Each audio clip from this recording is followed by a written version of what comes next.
Shooters Connection offers products for competition shooters by competition shooters. With over 80 years of combined competition shooting experience, Shooters Connection is staffed by master and grandmaster shooters who live the shooting sports every day. We offer same-day shipping. Shooters Connection also sponsors over 100 of your matches every single year. So when it comes to finding everything you need to compete as a beginner or a seasoned grandmaster, Shooters Connection is the only name you need to know. Online at shootersconnectionstore.com.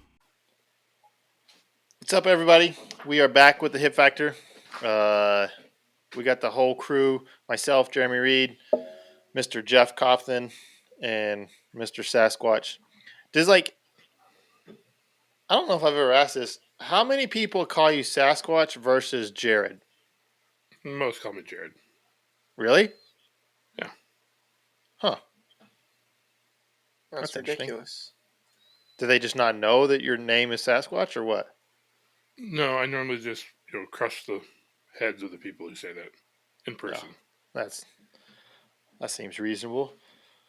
So yeah, we're back with the full crew. What do you guys got? Jeff, you had to go back for a second drink tonight. So it must be something great. No. It's just my cheap favorite, the Evan Williams single barrel. With a nice cheap big cube of ice in it. Yeah, a nice big cube of ice, nice and cold, nice and smooth. It doesn't hurt too much when I drink it. Dude, it was hitting just right tonight. So I went and topped her off before we started. That's good. I'm glad. How about yourself? Tonight I have this dry fly wheated bourbon that we bought at Macadoodles in Missouri. Yeah. 120 proof. I had some rare breed earlier tonight, but that's what we got. That's what we got in the old Glen the King dry fly tonight. was good. That was a good one. Yeah, I mean for as young as that distillery is, like this is only like a 3-year-old wheated bourbon. It's pretty good. I look forward to seeing them in the future. I think they're going to put out some really good stuff in the future. Yeah. As someone who is like doesn't have a very good palate, like as far as like I can't taste much and everything, like that whiskey just like overall it just had a good flavor. Yeah. Like, I'm not going to tell you what notes and shit was in there, but it tasted good. Yeah. I mean, like the majority of when I have like whiskey, it's more just like, is this enjoyable? I mean, sometimes like if I'm sitting out like with my buddy Bob and like we're talking about it, then it's like, oh yeah, like what notes are you getting on it? But the majority of the time, it's just like, yeah, this is really enjoyable. Yeah. So that's totally acceptable. Yeah, and generally for me, it's like 100 proof, 90 to 100 proof it's just enjoyable. Yeah, and this was you like this one. So this one's at 120. Yeah, so, that one was pretty good. Yeah. And wheated bourbons are often people like wheated bourbons. That one was like I think it was kind of sweet. Like it kind of had a sweetish flavor to it. Yep, that's generally what you get with a wheated bourbon. You get a little bit sweeter a lot of times. Yeah, and that's definitely the case with this one. Sure, Jared, you got your water? Nope, yep, sticking with good old-fashioned water today. Okay. We haven't talked, we didn't talk with you last week. Are you still waking up early and going to work out? Yep, and the days I can. I didn't this morning, but I got back from the summit at like, I don't know, it was probably a little after 9 when I got home, but I was super wore out, but then I couldn't sleep, so I didn't go to sleep until like 11. My alarm went off 5:30 this morning. I'm like, nope, I'm going to sleep in. Yeah. No, that's kind of understandable. Yeah. I hear you. So, we have a couple of things that we need to cover in today's episode as far as the summit, and we need to cover Bighorn. So those are the two main ones. If we get through those, which I don't have much faith that we will, then we have a massive amount of topics and questions in our Discord that we can go over. But first, a little bit of housekeeping. If you're not following us on social media of your choice, please do so. Facebook, Instagram, or if you want to join our Discord, there will be a link or there's been a link in the last couple episodes if you want to go hit that link. As soon as I can figure out a good way to put a paywall on the Discord, that will be happening. We have enough people in there, it will become exclusive to our community, basically. It won't be expensive, and if you're in right now, you'll be grandfathered in if I can figure out how to do that. So, cover that. Also, at the beginning of this, you probably saw a Shooters Connection ad.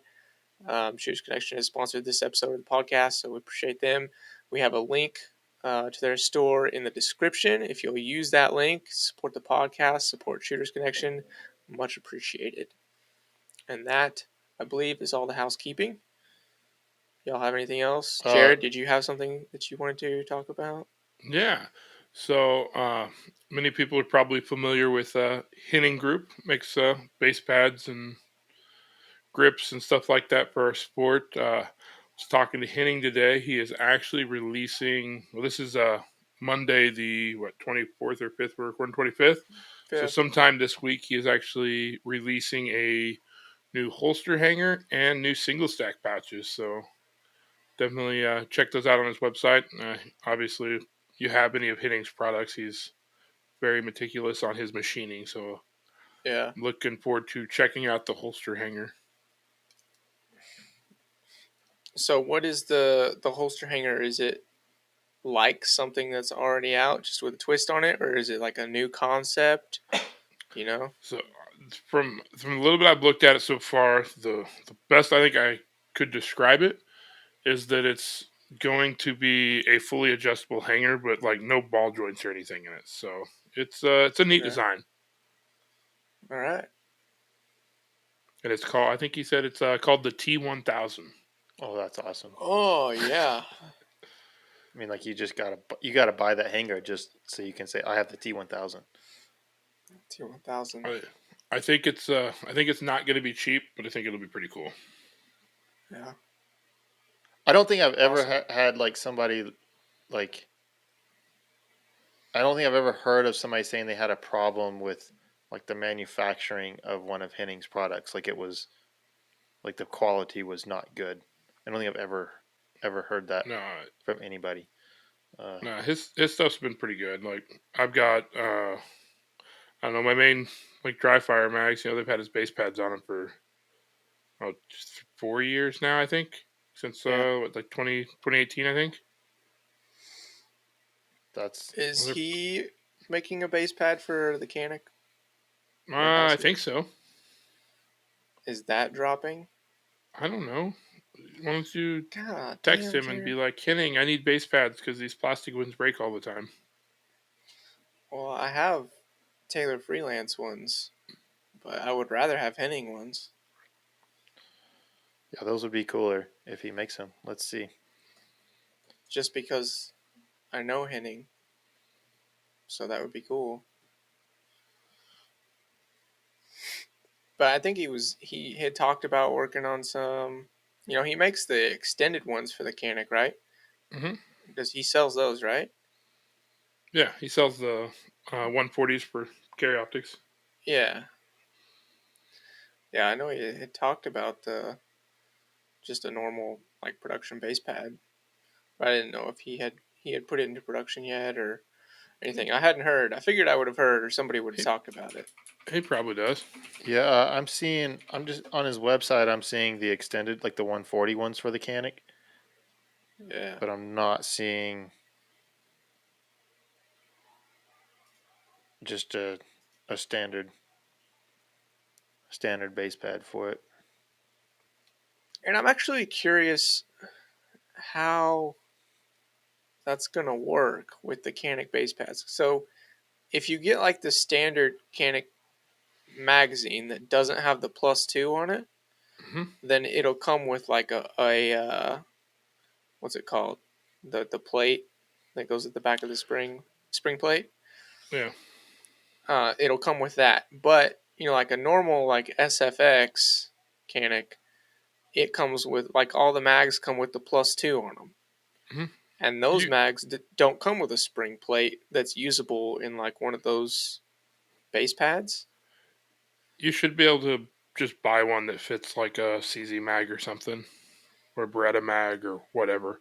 Yeah. Should be if it's that size of mag, like a standard 9mm sized mag, it'll Yeah. probably work. And I'm sure I think it's Springer makes a metal one, and it would probably work as well.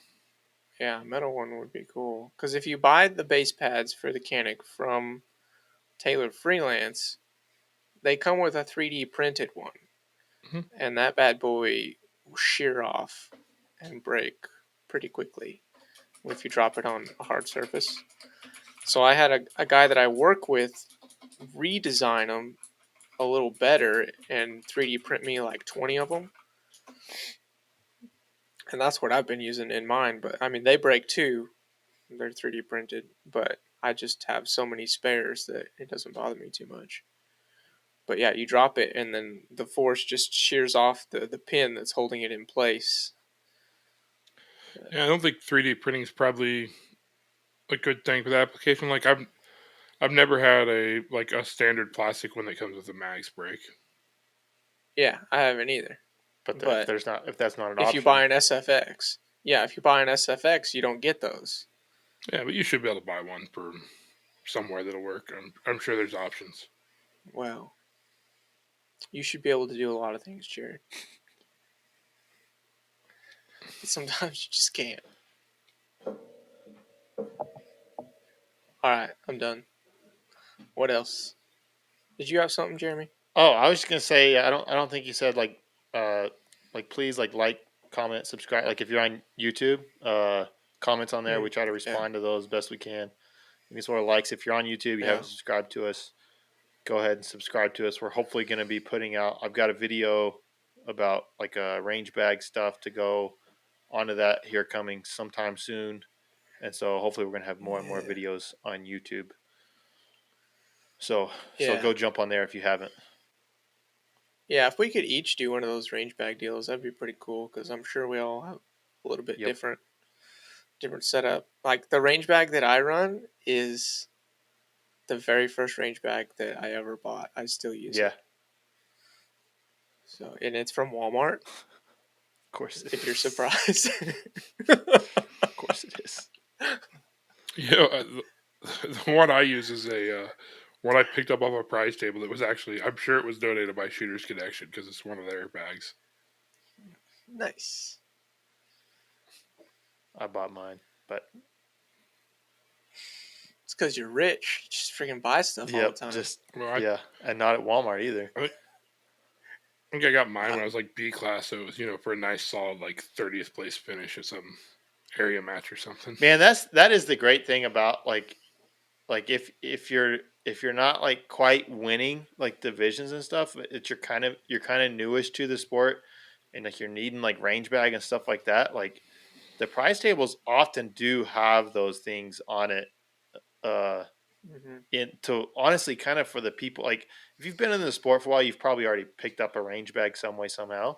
Either you won it when you were coming up, or you've bought them or whatever. But the prize tables can be really good for that.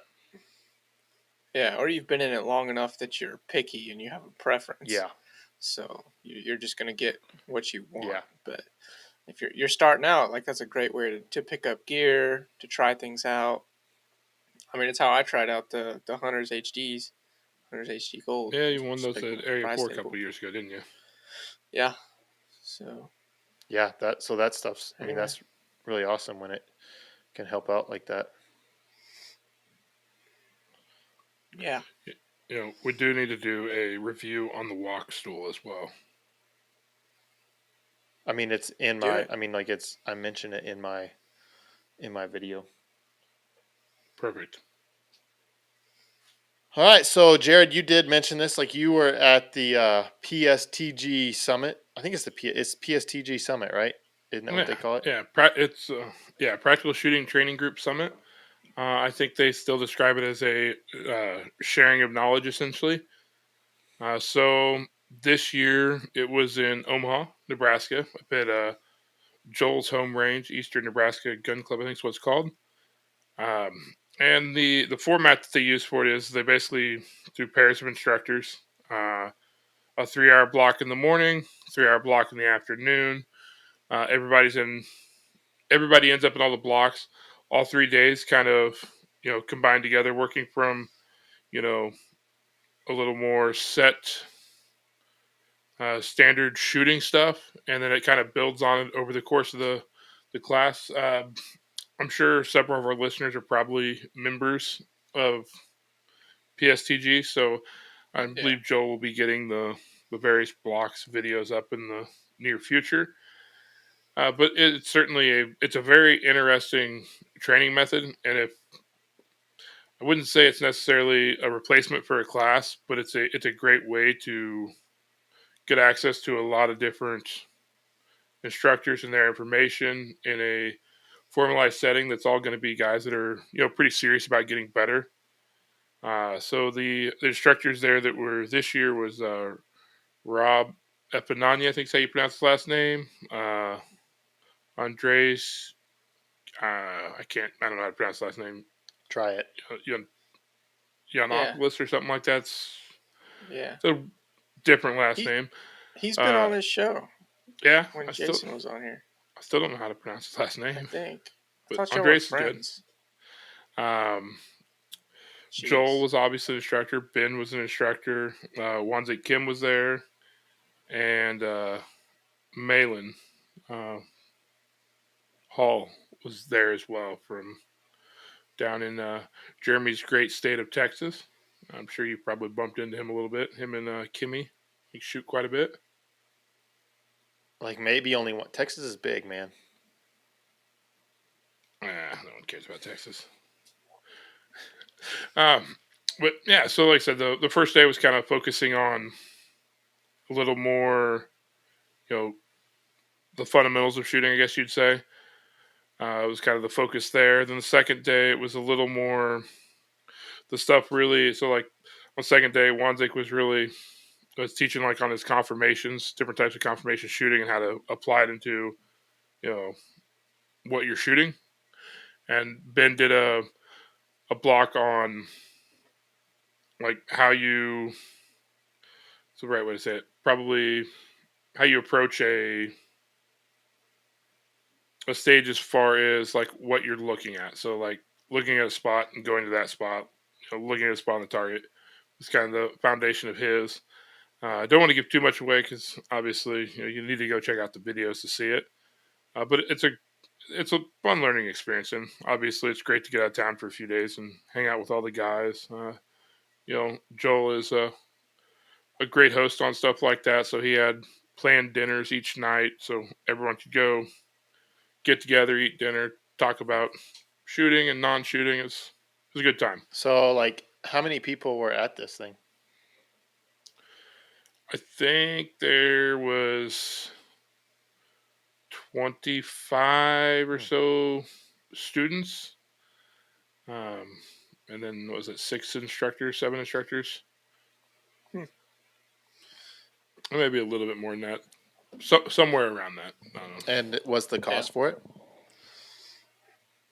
I'm not sure what it costs, so I was just kind of there being a bum with Joel.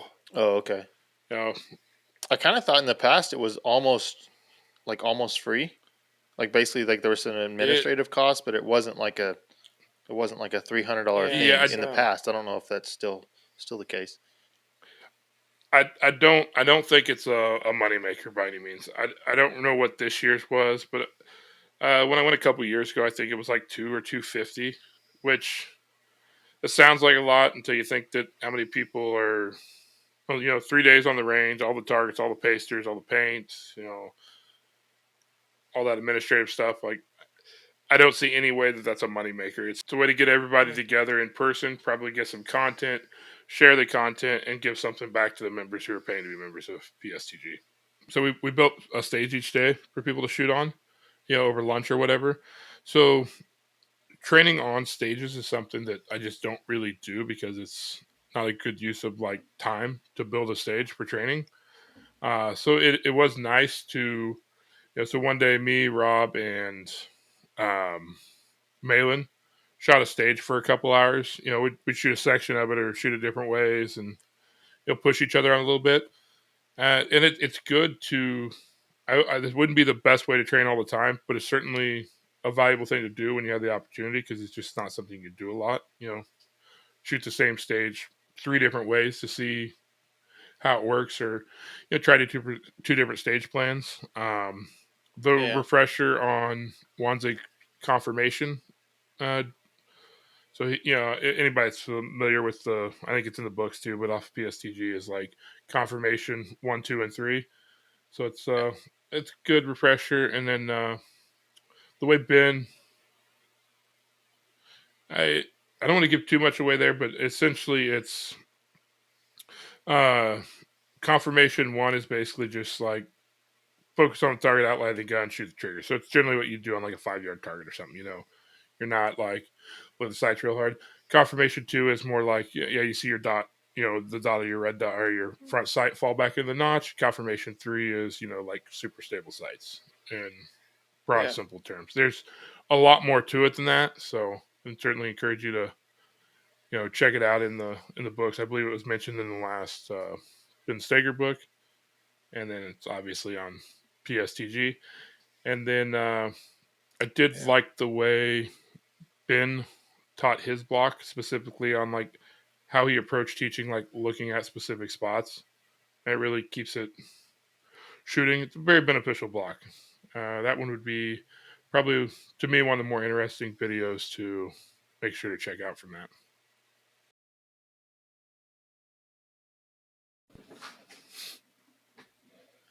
Okay, so there might be a slight delay or something like that here. Technology and recording from multiple different places. Things just happen. So basically, where we left off in the last before we got kicked off was we Jeff and Juanchik and I split an Airbnb for 2019 Nationals, and none of us had basically ever met the other people. Pretty much, like, it's just like, hey, you want to share a house? Like, yeah. Hey, do you want? And like, so we met up, and that's why I found out that Jeff like drinks Frank's, like, I mean, Frank's on everything. Like, that's just how he seasons his food. And yeah, it was interesting. And so there were like, if we just had like a recorder going, like there were some great conversations. I feel like in that house. I don't remember a lot of them because I have amnesia, but like I feel like there were some good conversations there. Yeah, dude, we actually talked a lot about like religion. I remember that. Yeah, we definitely did that. It was really interesting conversation for 3 people that had never hung out before. We're just like, let's get into these conversations. Let's get into these deep topics. Yeah, it was pretty interesting.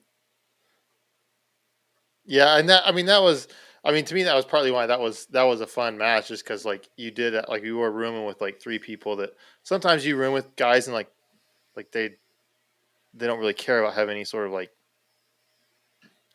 deep like it's just like, can we hang out, drink a bunch of beer, and like eat a lot of pizza and just like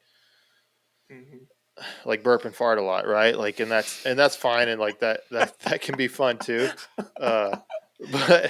But also like it's fun to have like real conversations with people that, especially if you kind of don't know them, because you'd never like.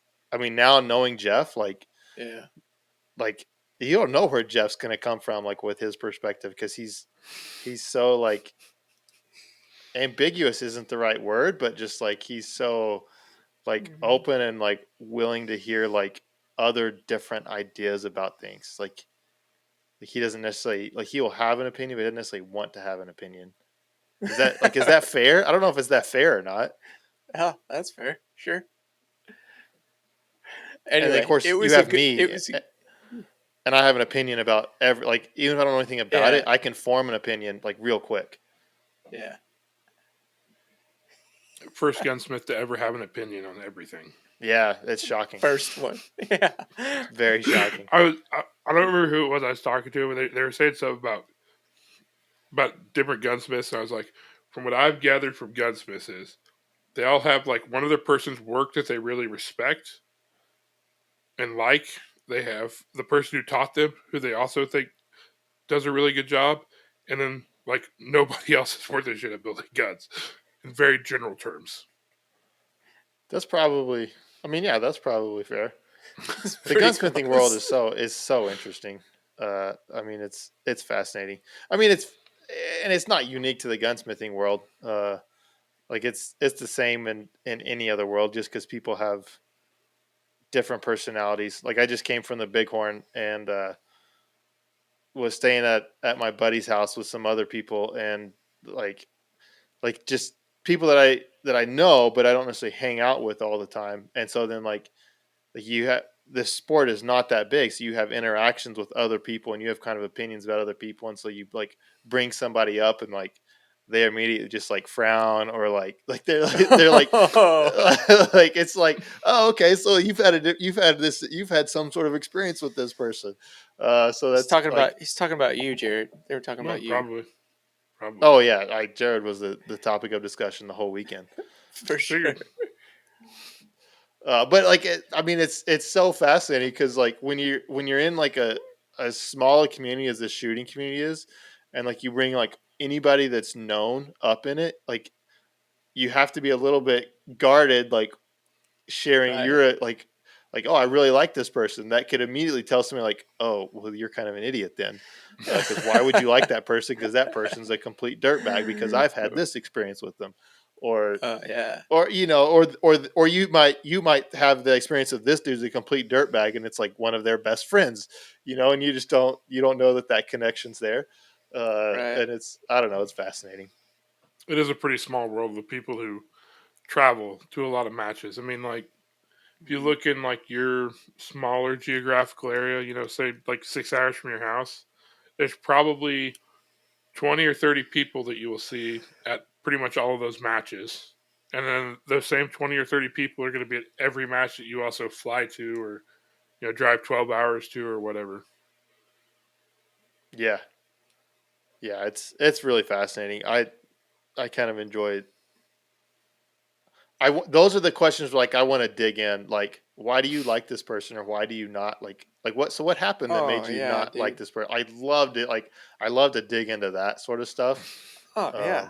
It's so interesting. yeah, Like that. Yeah, it's so fascinating. Like understanding why people tick. I guess you know. yeah. And if you get into like the guys who are on like the super squad, because there are guys on the super squad that are like best buds that like they love shooting together, like they've been in the sport for forever together and they love it. And there's also guys on the super squad that they hate each other's guts, uh, Right.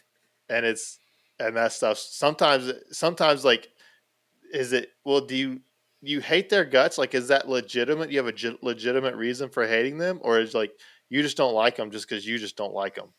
Mm-hmm. Right? Yeah. Like, which is the case with just people in general. Like some people you're Yeah. just not going to get along with. Uh, but you think they're a dirtbag, but it's really just y'all just aren't going to get along, and they're probably fine. And then sometimes they are genuinely kind of dirtbags, right? Right. And how many of those feelings like started from like some stupid little interaction, right? Yeah. Like it was just some one stupid little thing, and then like it just builds every year. Like someone gets a little bit more snarky and a little Yep. bit more jabby, and then it just like to where now we have this like rivalry and Yeah. all this. Yeah, it's pretty amusing, honestly. Yeah. I think it's great. Uh, If we so didn't yeah, have if we didn't have this podcast, I feel like you and I could really hate each other. you and me. Yeah, yeah. Why would you think I No, would hate no, you? no. That is the right question there. Yeah, I wouldn't hate you. I only You don't hate hate anybody. I only hate like one. I think I think just I one can think of one person. person that you don't Just like that's one. in this sport. Just one. I think it's just one person. Um, but yeah, I mean, I could see, but you wouldn't like me. You would think that I was spineless. That's what you would feel about me. You'd be like that spineless little salamander. That's- Those would be your feelings, and then you would go to all your super squad buddies and you tell them that, and you just all sit there and talk bad about me. I could see it. I could see it. I don't think I've ever like described somebody as a spineless salamander, but I mean maybe I have. I don't know. That might be the new shit talking combination right there. Yeah. I don't think if like even if like we had never become like friends or like the podcast or whatever, like like you're pretty chill like on the range. Like you don't walk around like acting like you're like God's gift to the world. So like I feel like we would be friends. Even otherwise, I don't think we would be like enemies or anything like that. I don't know. I probably wouldn't like you. Like, because you like to argue. You like to argue so much. And I don't like that. Like, you like to, like, argue with people that you think are misinterpreting the rules or the ROs or something. Like, you like to get into it with people, and I'm not Oh yeah. about that. I'm not about that. So if I'm like squatted with somebody who does that, I'm like, yeah, we're not Yeah, gonna get I along. could. Oh, I could. I mean, I honestly, I can very much understand like how if, like people like don't like me. Like Yeah, I can understand that. yeah, it's pretty understandable. Yeah, and I'm okay with that. Like that doesn't bother me that much really, because there's probably lots of people that I don't like either. So, I mean, that seems fair. If I don't like people, Yeah, then they probably won't like me either. yeah, that's fair. That's fair. I'm not a people pleaser. We got so far off topic talking about Bighorn. But well, we're like on the edge of the topic Yeah, because he was talking about people at Bighorn and not knowing what to bring up and how to, like, if I should act like I like this person or not and whatnot. So since we're on the edge of it, let's get into Bighorn. yeah. So I shot Bighorn this last weekend. It was colder than Ozarks. Um, I got I got a little bit lucky because the Friday that I was driving in on Friday and I shot all day Saturday. And Friday they had like a right as I was driving in, like it was blowing like 30 miles an hour. They had my buddy Bob was working the match too, and like they literally had like target sticks like snap in half. Like it hailed, like it was like hailing on them, like and raining and like blowing, and it was cold. It was like 45 degrees. So it was pretty miserable. A lot of people stopped shooting, like they left and went home. Oh, They're just really? like, yeah, I'm not doing this anymore. We didn't have quite that bad on Saturday, but it was like, I mean, it was a deal that like every once in a while the sun popped out and it would get kind of nice, but then it also kind of spit a little bit of rain and got windy and was cloudy and kind of those low 50s. Started the day in the low 40s, maybe 39, low like 40, something like that, and it got to around like 55, 56, and so we kind of got all the weather that day. It's kind of one of those days where you kind of got to experience everything. So that it was right for me. It was right borderline on being kind of like Ozarks was. It was just borderline on being cold enough to be miserable, but it wasn't quite. It was just cold enough to be like there were a few stages where like your gun was really cold, like it was your hands were cold, like kind of hard Yeah. to do gun manipulations from that standpoint. But I mean everybody had it, so it was fine. It's kind of the people who are local there are kind of like they're like, why are we having this match here in April? Like we kind of know that like springtime, like this early in the year in Grand Junction, like yeah, you might get nice weather, but you also might get a blizzard. Like it's just kind of a. Right. And I think the answer is they prefer IDPA out there, and so IDPA has a bunch of matches in May, and so IDPA gets preference. That's Hmm. kind of what that's my take on things. Those could be wrong, like, but that's kind of my take on things. So Any idea how that range will be for the big nationals at the end of the year? I feel like October could be pretty iffy out there. yeah, I was a little bit surprised. as late as they put that match out there. They're again like 1st of October. You're probably in pretty good shape. I've been out there the last two mid-Octobers and had some really great weather. So like it can be awesome. Um, but it can I mean it can be cold too at that time of year. I don't think like let's see, limited nationals are like the 14th, 15th, 16th, I think, somewhere about like they're right at mid-October. Um, I don't think you're going to be dealing with snowstorms or anything like that, but it could be cool in the mornings type deal, and so it may be cooler than what you would want it to be. Um, Yeah.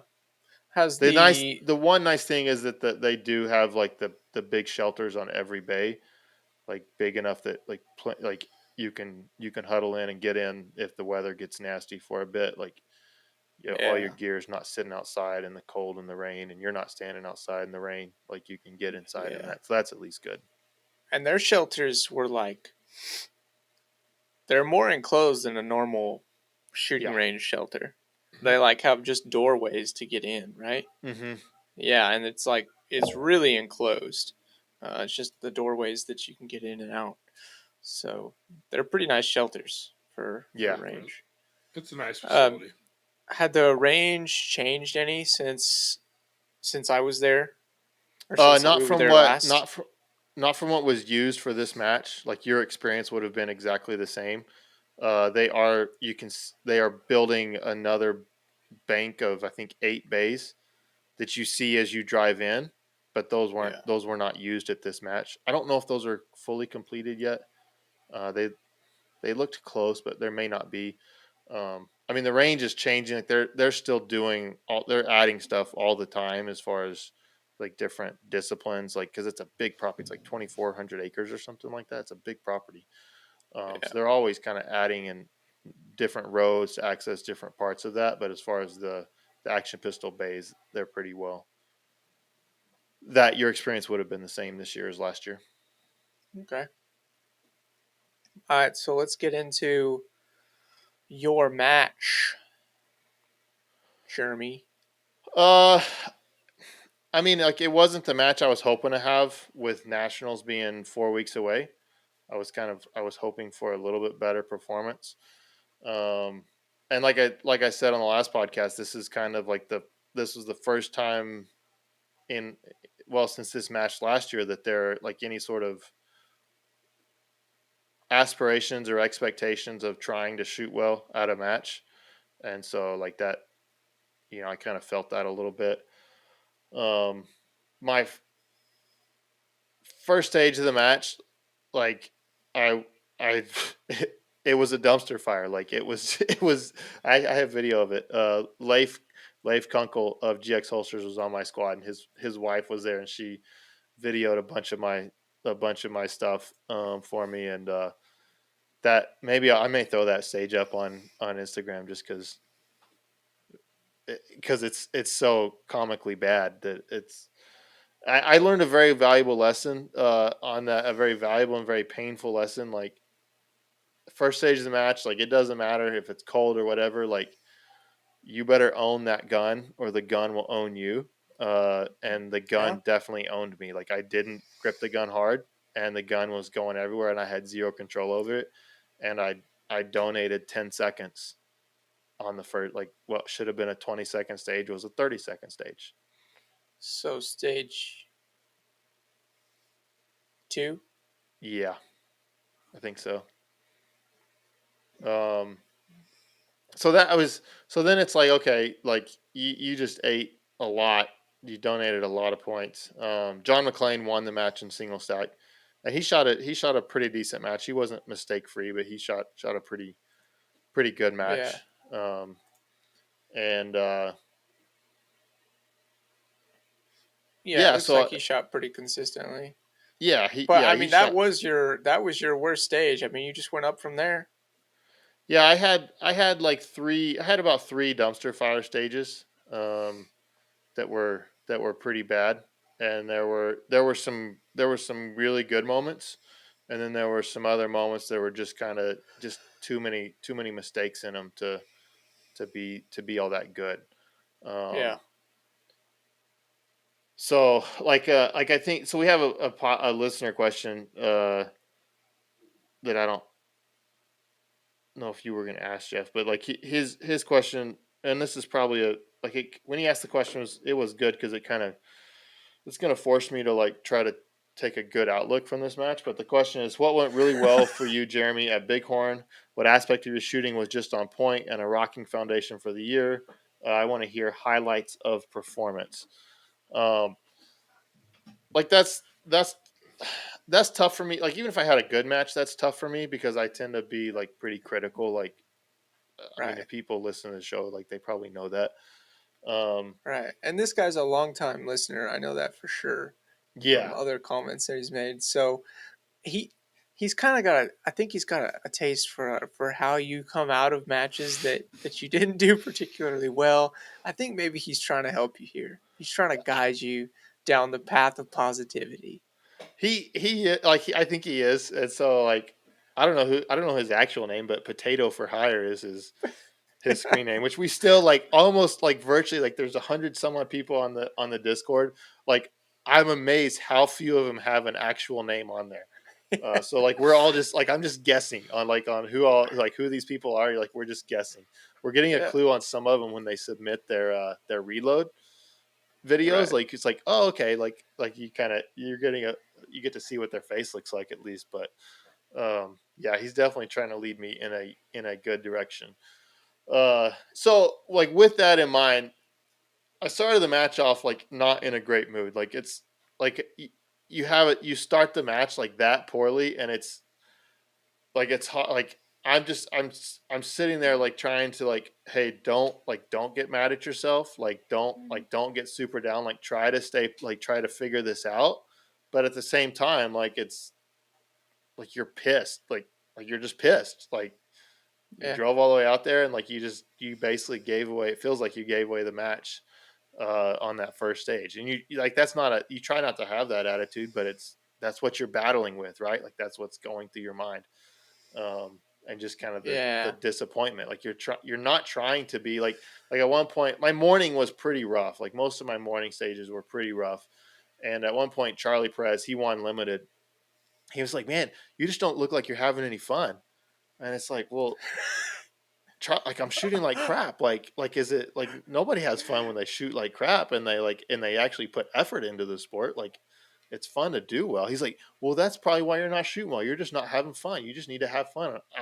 And I'm just sitting there looking. I'm like, Charlie, like I don't know how to like just like look at you. Like after what my performance has been, like I don't know how to just look at you and just like laugh and hey, it's fun, yay! Like I don't know how to do that. Like I don't like I'm like I understand what you're trying to say, what you're trying to tell me, but that like I don't I don't know how to just like flip a switch and just be happy. Uh, I Yeah. don't know. Like some people can do that, and I can't. So It kind of seems like both the podcast question and Charlie, kind of what I feel like they're getting at is that if you're having a rough go and all you're focusing on is what's not going well, that's all that's going to continue happening is what's not going well. If all you're looking for is a problem, that's all you're ever going to find.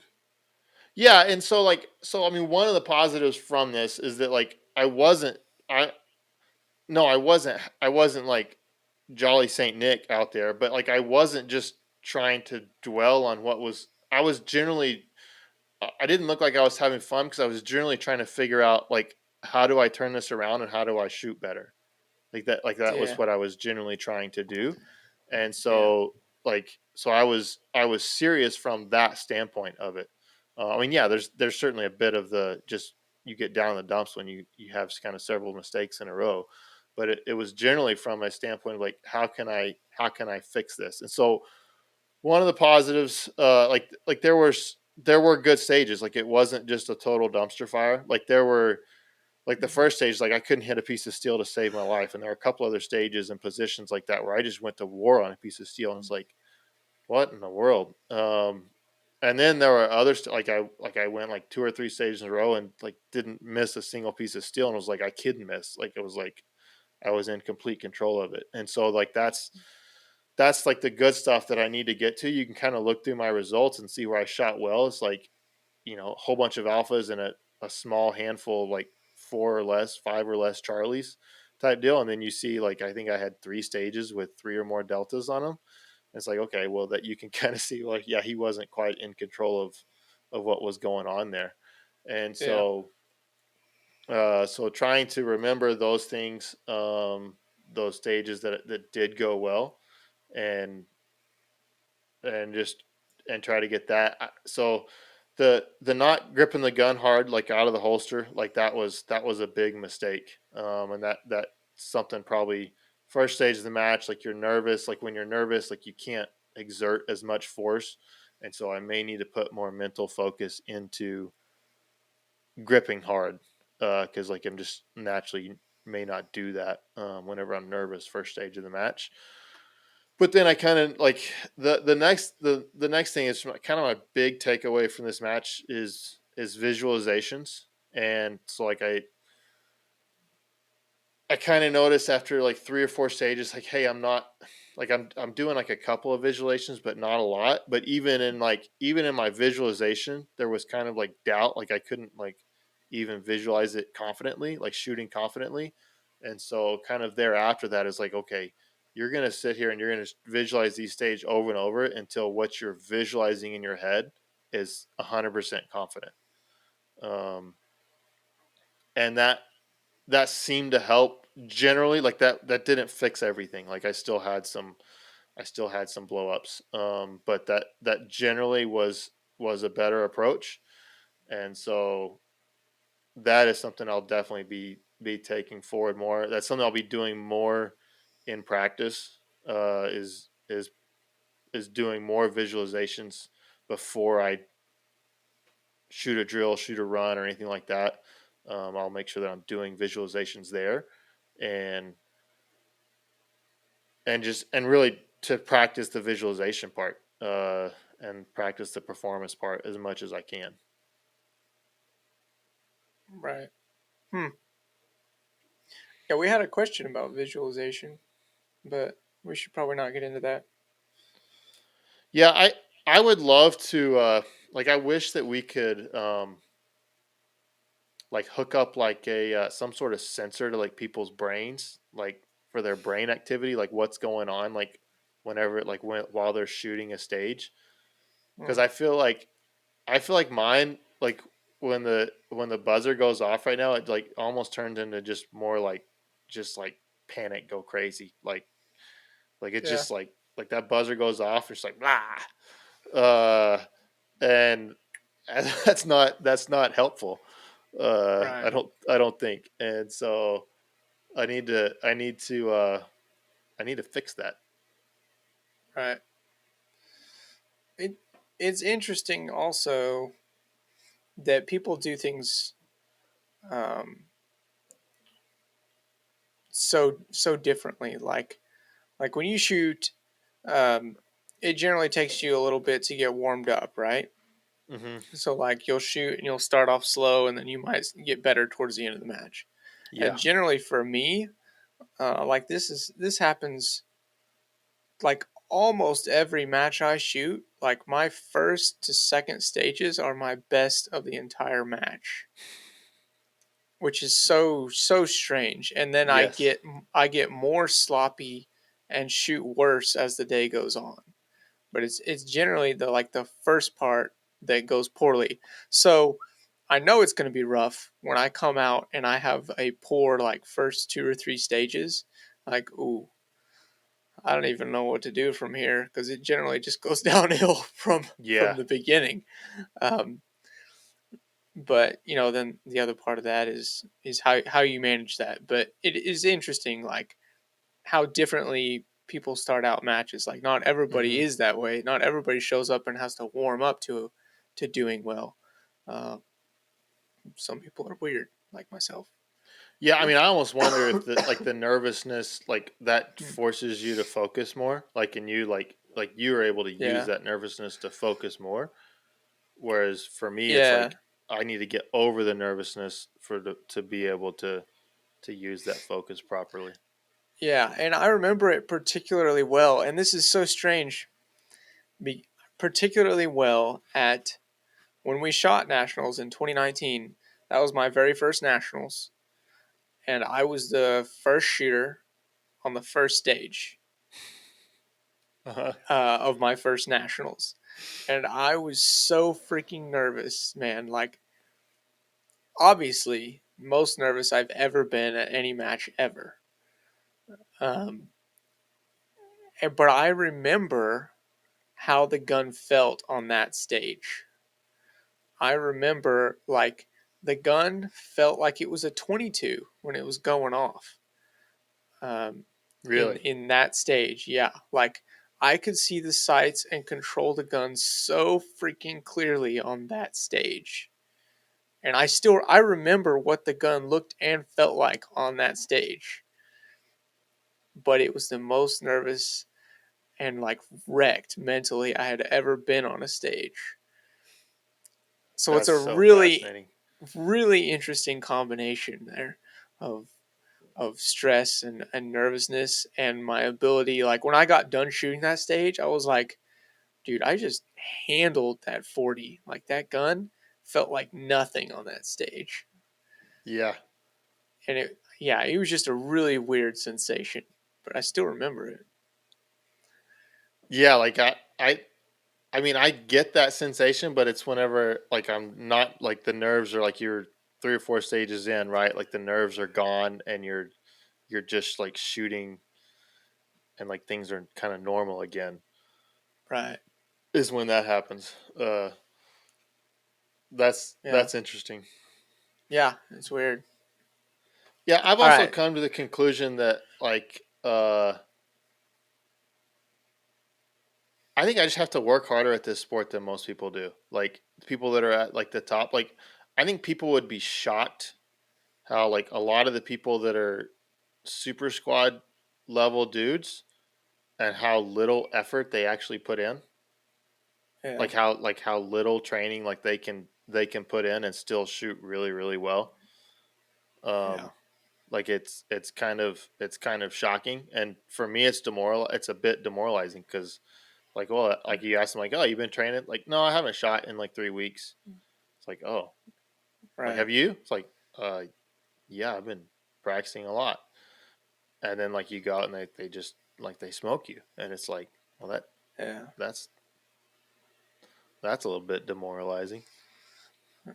Yeah. Yeah, I think some of that those two are gonna depend how much experience they have in the background. Also, I mean, if you've done this for 20 years and you've shot, 2 million rounds or something, like you're probably still going to maintain a pretty high level of competency, even if you're not doing much.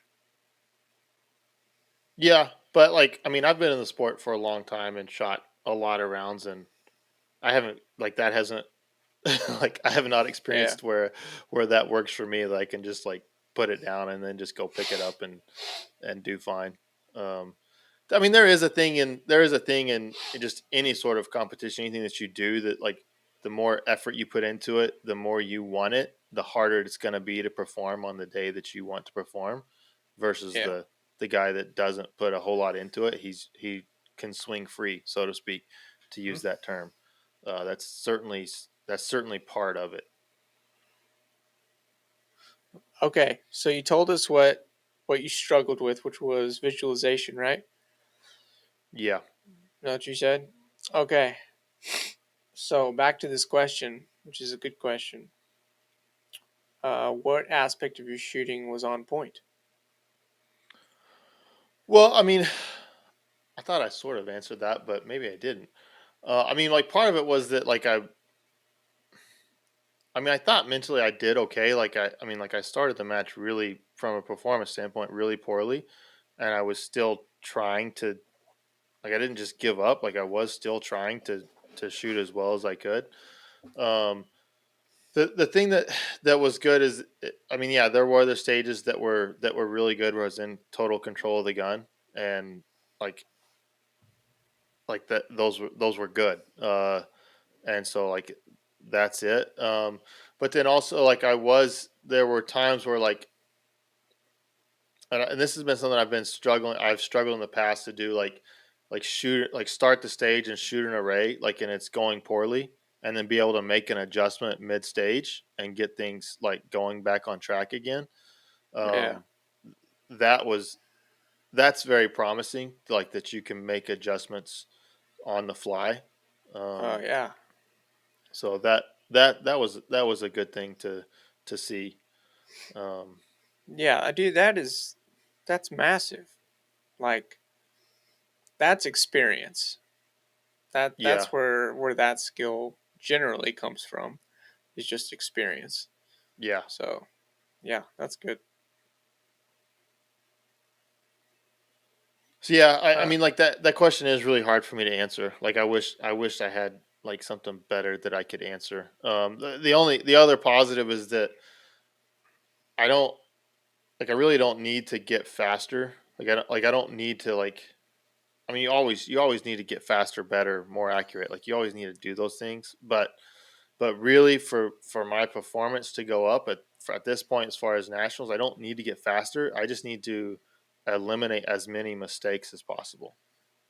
yeah, So that's like that is a big plus in the past, because in the past, like sometimes I would shoot a stage and like feel like, oh, I shot that stage really well, and then you go look at scores and like, oh, I was like 2 or 3 seconds off the pace on that yeah, stage.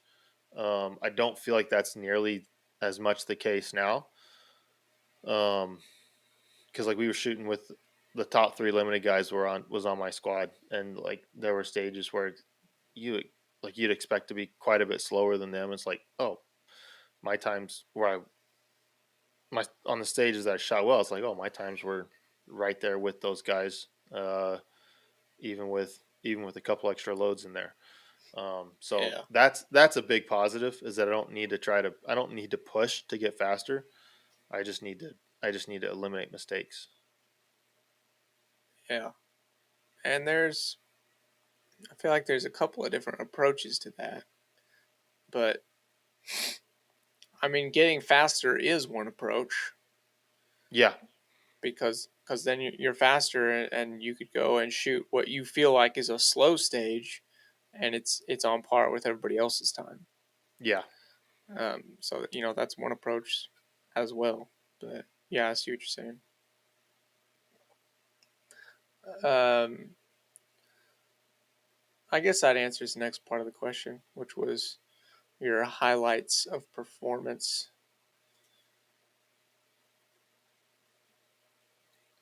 yeah. I'd say so. Nationals has like two strong hand weekend. They have a standard stage, and then they have two other stages that have strong hand weekend on that. And we had a strong hand weekend stage at this match that I crushed. So Good. Mandatory load? no, it wasn't. At nationals there are at this stage. It was kind of like a small field course, but it was one shot on each. So it was 8 targets, but just one shot on each. So I mean, it was a really simple stage, but I was able to push fairly hard on it, which was Right. good. Excellent. Um, I think that was the only question we had as far as this match specific. For anybody wondering, we get questions like specifically for podcasts again through the Discord. I know we shill it a lot, but like when we're about to record, I'll put a post up on the Discord and be like, we already have plenty of questions, but if you have something very specific to what's going on during this recording, go ahead and throw up a question or something that's happened this weekend or something like that. And you can put a question up, and if we can work it in, we will. But we were going to be talking about Bighorn and the summit. So questions relevant to those would be covered in this podcast. But all other questions are still in the queue, which is getting quite long. So we Yeah, we really need to have an episode where we just answer. just crush questions and Yeah, don't chase rabbits. yeah. I like chasing rabbits. Yeah. I know, dude. Dude, every freaking time, like, we even like hint at a topic, you're like, so this is actually an interesting discussion. And then there we go. I love it. It's fun. Which we should. Okay, so the see here we go. We got something interesting. So from the Bighorn, the most interesting division at that was the limited division. As far I didn't actually look at open because I was Yeah. driving. They finished on Sunday and I was driving home, so I Yeah. wasn't looking at that. But I shot with the like Nils was on my squad. He shot carry optics and he won carry optics. But we had a guy from the Discord who was like he was like 91% of Nils. I think Viking. His name is Viking on Discord, but I don't. Is his real name Viking? No, it's that kid. He's from like I think he's from Norway. He's like 16 or 17, right? Oh, I don't know. We could look at the scores. Second Magnus, place. maybe I think.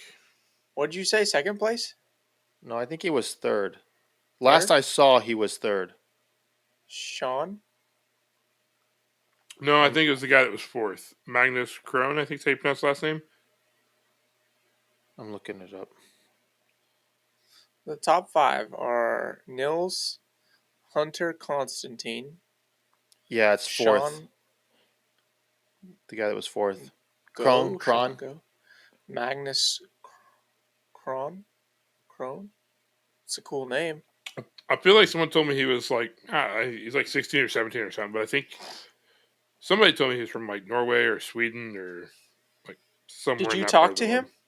world. I've been chatting. He's been chatting me up on the on private message on the Discord, Oh, okay.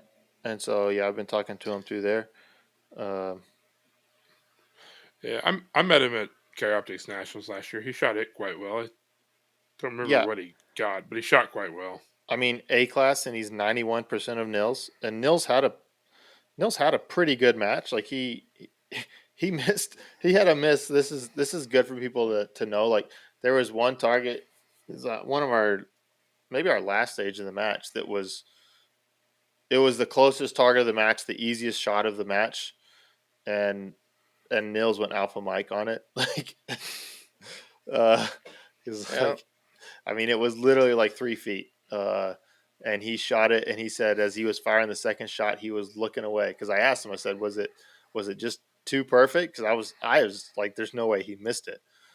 He's like, "Well, my head was like this to the left as my gun was to the right, so probably pulled off of it." It's like, well, yeah, probably so. So, I mean, even a guy like Nils can miss a target like that close, and it was surprisingly easy to do. it is. It is like if you let your focus kind of dip just for a second, like you take a target for granted, you're in trouble. You can make mistakes. But so for Magnus to be 98.5% or whatever as A class, then that's pretty darn freaking good. That would usually get you if you're over 90% of the match winner at nationals, you're usually going to be top 10. Yeah. He was 91.4 ish.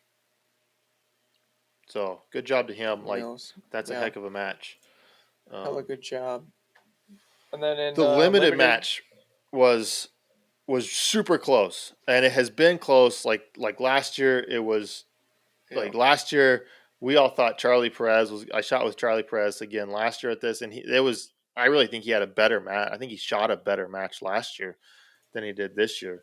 But he lost out, I think, by less than 5 points last year, and so then this year, him and Kenny Terry was on our squad, and Bob Crow was right there too. I think Bob was like 28 points away from the win, and Bob's a guy that like he hadn't shot a gun since Barry's Steel Open like 3 weeks ago, and he shot a 9mm there, and then this like he was working all week, he RO'd all week, and then just showed up and shot, and he was 28 points off of the win. But Kenny was basically kind of like Kenny shot a great match, and and Charlie had a couple stumbles kind of early, not big, but just kind of a couple not great stages, and so Kenny was shooting well. It's like, yeah, Kenny's probably winning.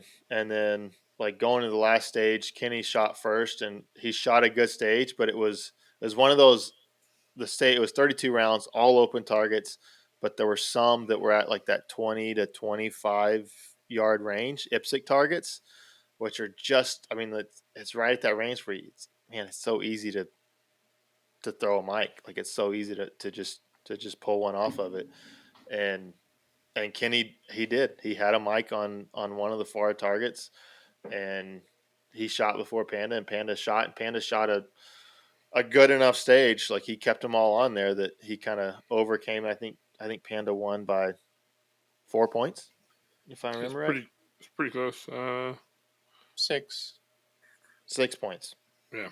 So super close finish there, and I mean both of them shot well, but that was, it kind of changed there on that last stage. Yeah. That he happened to. Kenny, he won it last year, didn't he? I actually think Chris Culpepper won it last year. Oh yeah, that's right. Yeah. But Kenny was right there. I think it was Chris, Charlie, Kenny, and Kenny was really close. Kenny has been, because he was talking about this after the match. Kenny has been like that first loser, like for like 5 or 6 matches. Like he has been second place, like within a couple points, like time after time after time after time. I just looked last year's up. Gianni won by 3 points over Kitty. Oh, okay. So last year, okay, there you go. Charlie was 4 points behind that. Okay, yeah. So they were all super close last year. I think, and Johnny shot like open this year. I think he's kind of moved to open division, which that'll be interesting to see how that pans out. But yeah, it was fun race to watch, to see him go back and forth. And my buddy Bob will be like, I mean, he was 28 points off, but he was just not quite as sharp as he normally is. Like just kind of a little bit sloppier on points, and it's just a matter of him just getting a few more rounds on the gun, and he's shooting single stack nationals, and he's gonna be limited nationals is the one that he really wants to shoot well at, and he'll be tuned up for that, and I think he'll hurt some people's feelings coming from not off the super squad. As he kind of jumped fully back into shooting, I feel like he hasn't been real active the last few years. He hadn't, like he hasn't been. Last couple years, he's kind of started shooting a little bit more. Obviously, kind of COVID, he was wanting to come back in about when COVID was kind of all hitting, and that kind of screwed everything up. But this year, he's shooting a pretty full plate of major matches. Nice. So, yeah, he wants to get back into it as full swing as he can. So I got him some. He's got some primers now. That was a little bit of his concern. He had like, I don't know, 3,000 primers, which was like going to get him basically ammo to shoot matches with. Like he had bought like a single brick off of Midway, because you could only buy like 1,000 at a time, and it cost him like, I don't know, $110 to get like 1,000 primers, because it's like that's just kind of where he was at. But he's got some primers now, so that's good. Nice. Yeah, he'll be out there hurting people's feelings again. Excellent. Real quick, let's cover production open at Bighorn. Yeah. Production, I don't know any of the people in production, which kind of says to me production is all but dead. The guy that won it, the name's familiar. I don't know if I've met him or not, but the name's familiar. I think he's a pretty solid shooter. Well, he won, so that would make sense. Yeah, again, another match where single stack numbers were basically identical to production. So that's crazy. That's crazy how quickly that happened to production. I'm gonna.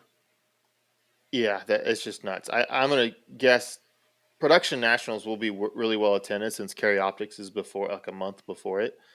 I think everybody that's shooting Carry Optics will drop their optics and they'll go shoot production. Yeah, I won't. after that match. I won't go on a rant about that. Anyway, top 3 of production: Dan McNutt, Richard Clare, Kevin. Oh God, that is the last name. Jeremy, you tackle it. You go for Hold it. on, let me get it up. This third place, Kiambo. Okay, yeah, I like it. So that's the top 3 production. I don't know any of them, but good job, fellas. Yeah, I don't Uh, recognize any names either. Open was a good match. yeah, so Steiner won, didn't he? Yep. Yeah, so Steiner of the, what was their podcast? Make Ready podcast? That sounds right. Yeah, of the Make Ready podcast has won Open at the Bighorn Yeah, Mike by, O'Leary was second. I think he's out of California. Um, I know he's kind of west part of the country. And then Gianni, I think he's shooting for I think he's shooting for Infinity now, but He was. I assume he still is.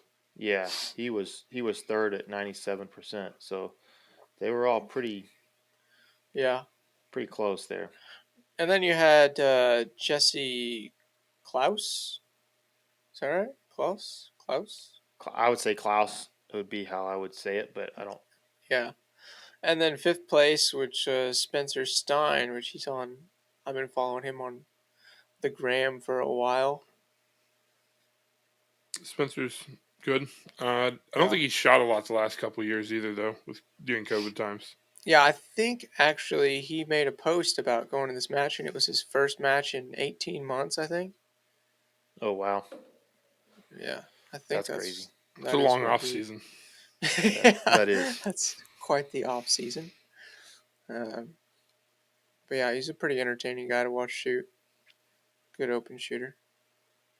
But congrats to Eric. I met Eric at this match last year. I don't know that I don't think I've actually ever met him.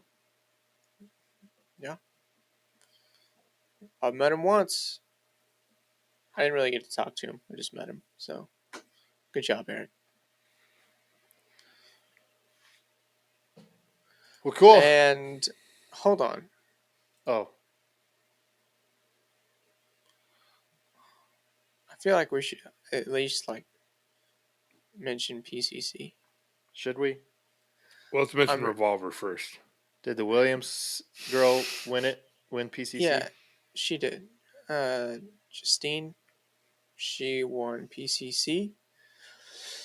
Followed by Mason Zier, and Scott. Wow, that is a last name. Hold on. Oh, I need to see it. Sripapatanavang.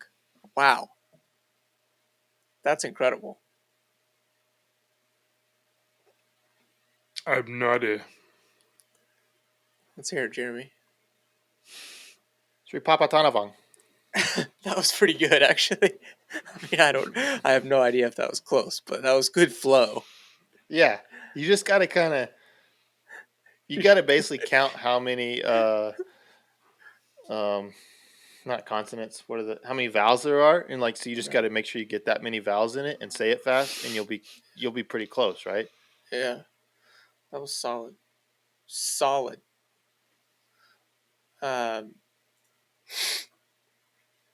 Oh yeah, and then John McCain won single stack, followed by Mr. Reid and Jalise Williams. So the other Williams sister shooting single stack. Yeah, she shot some impressive stages. Yeah, I will say that she had some stages that were quite impressive. shooting minor as well. Minor would have made this match a lot less stressful. Yeah. There was lots of mini poppers, kind of 8-round arrays with mini poppers in it, where you just had to nut up and hit stuff, and having a couple extra rounds would have been just a lot less stressful. That's what everybody says that shoots major. Well, Would have been nice to have Minor. I Yeah, think I think a lot of times minor probably seems like a much better idea for like the average USPSA match. yeah.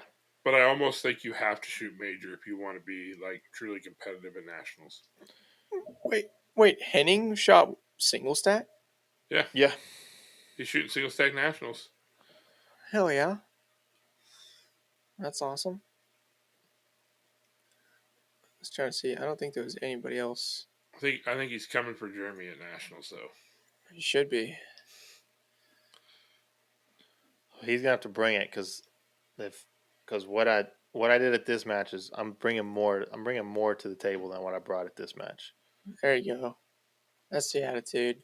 That's the attitude, right? That's the attitude. Freaking seek and destroy. That's right. Yeah, we were talking. Me and Henning were talking earlier tonight, and I think he really enjoys shooting like the low cap iron sight divisions. Mm-hmm. Because like everything, so much of the sport now has been pushed to high cap with a red dot that it's just so much different. Yeah. But also shout out to John McClain. He's been having a bit of a hot streak, honestly, in single stack anyway. He He was third at nationals last year. Yeah, third at nationals, winning this one. Probably not training. Training's not really his thing, I don't think. No, he didn't shoot a whole lot coming in. He didn't shoot his. I mean, he shot PCC at Ozarks, however long ago that was, and he shot his single stack a couple times before coming to this, but that's it. John's one of those that he found like he kind of had something click for him at nationals this last year, where like he was basically just kind of able to chill and just like say like he was like on the super squad and like recognized that he belonged there and like he was good enough to be there and like just kind of like chill and wasn't like trying to push and was just having fun. I mean, John McClain, like if you don't know John McClain, you know him because you've seen his pants because like he wears like the crazy John Daly pants. Like they're literally the same pants that John Daly wears. They're super loud and like that's just John McClain. Like he's always just like cutting up, goofing off, and having fun. And he kind of actually was able to do that at nationals this last year and realize, hey, like I actually, if I'll stay like that, then I will shoot well. And so that worked well for him. And so I think he's kind of been able to stay in that kind of stress-free lane, and that has helped him out a lot. He's also one of those people that, like, I don't know, their shooting approach is just freaking crazy. Like he shoots crazy aggressive, like looks aggressive. Like I don't actually know what's going on behind the sights or whatever, but when you watch him shoot, I mean, it's like his gun manipulations and his splits, everything he does is like 110% effort is what it looks like. It's like hair on if you fire. get him on like a close hoser stage, like him and like Paul Kerr, like they can rage pretty darn hard. Comparing him to Paul Kerr would be a good comparison. Yeah, I mean, I think Paul does it like on almost all stages. Right, yeah. Like he just rages on everything, and like it's actually amazing that he still hits stuff. But he does. Yeah. John was actually like he was pretty in control for most of this match. Yeah. Which I mean it worked really well for him. So good. Yeah. He won by about a little over 5%. So yeah, good match for him. That's all I got. We do want to give a shout out to today's show sponsor again, Shooters Connection. We would have given them a shout out in the middle of the show, but that cut out. I don't know how this is going to splice together. So shout out to Shooters Connection for sponsoring today's show. Appreciate them. I know I ordered some stuff from them earlier this week or a couple weeks ago, and Jeremy had said he had just got an order in from them. Yep, just came in today. Actually, it came in Did it come in today? Yeah, it came. It just came in today. I mean, shipping was fast. The nice thing about it was like I was actually ordering parts for like work, like for my Yeah. business stuff, and it was like, hey, nice thing about them, I can order parts for that, some magazines for a customer gun for that, and I can also go ahead and I'm low on pro grip and pasters and stuff, and I can throw those stuff in my order. Whereas like Brownells, like I can't Yeah. always get all that stuff from them. And Shooters Connection claims that they ship that day or next day, and sure enough, they did that. So like, Yeah. it's one thing for them to say that they're going to do it; it's another thing for them to actually do it. So that's always nice that you can get stuff quick from a company. I don't Yeah. think I've ever had like an order that didn't ship same day from them, unless it was like ordered that night or something. Yeah, Really? yeah.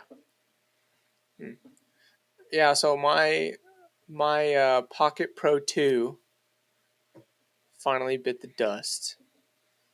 I don't think I've talked about this on here before. Yeah, you mentioned it that it was you were probably getting a new did I? timer. Yeah. Well, it finally bit the dust, and that was a sad day since it was the first timer that I bought, and I had like soldered it back together at one point as well. Jeez. Um, What'd you get? What'd you replace it with? the CED one? Is that Okay. right? CD. The Yeah. one that we were using at Ozarks that would like Bluetooth. No, that's the AMG. No. That's what I Yeah, have. The that's CD's similar looking but different. Yeah, Okay. it's just Okay, it's just then the you one. got the one that I have. Yeah, yeah. So I got that one. From Did you from get the Shooter's Connection. silicone? Did you get the silicone case and little belt holder for it? I didn't get the silicone case. I guess I need to get that.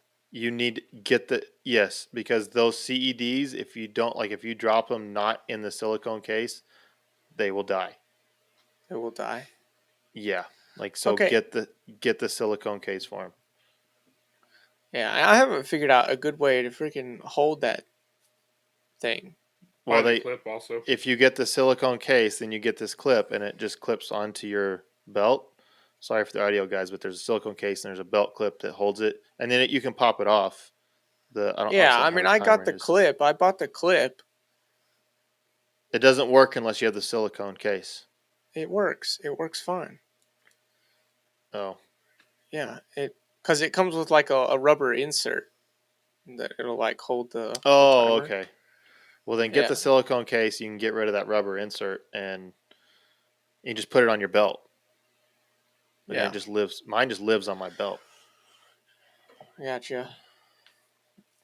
That's But why I like is, it, honestly. This is also the first year that I've ordered 100 targets. Normally, I just order like the 25 pack from Ben Steger Pro Shop, Yeah. but they are like have been out of targets or something. I don't Yeah. know. They didn't have any. So I ordered everything from Shooters Connection. Ordered pasters. Ordered targets. First time I've ever ordered a large like 100 count box of targets. And timer. Yeah, I got the whole shebang. Shipped nice and quick, straight to my door. And now I just gotta go poke some holes in them. Fresh, And clean targets are so nice. Yeah, they are nice. It gets pretty old, like trying to paste your targets back together. Yeah. You know, the first couple years I shot, I didn't use paster tape or pasters. I just used masking tape, just like white masking tape. Jeez. That seems awful. And I would post on Instagram, and people would be like, "Dear God, please get some pasters." Wow. I'm pretty sure I bought a paster gun the first year I was competing. Really? Yeah. But that just seemed like the smart thing to do, like right away. I don't have one. I have one of those double alpha deals that you like stick the roll in. Yeah. You should buy a tape gun. Like They're like $14. I think you have a second one of those double alpha deals. I think that's what I got you at the prize table at Ozark. One of you. All right. Hell yeah. I can dual wield. oh man, you can that way you can put some no shoots in one for whenever you shoot all your no shoots in practice. Exactly. Yeah, that's right. I need to get some white pasters. All right, we're rambling at this point. Thank you guys for listening. We've said it once, but like, comment, and subscribe on our videos. The more interaction we get, the better. And we will catch y'all next week. Peace. Oh, stop recording, damn it.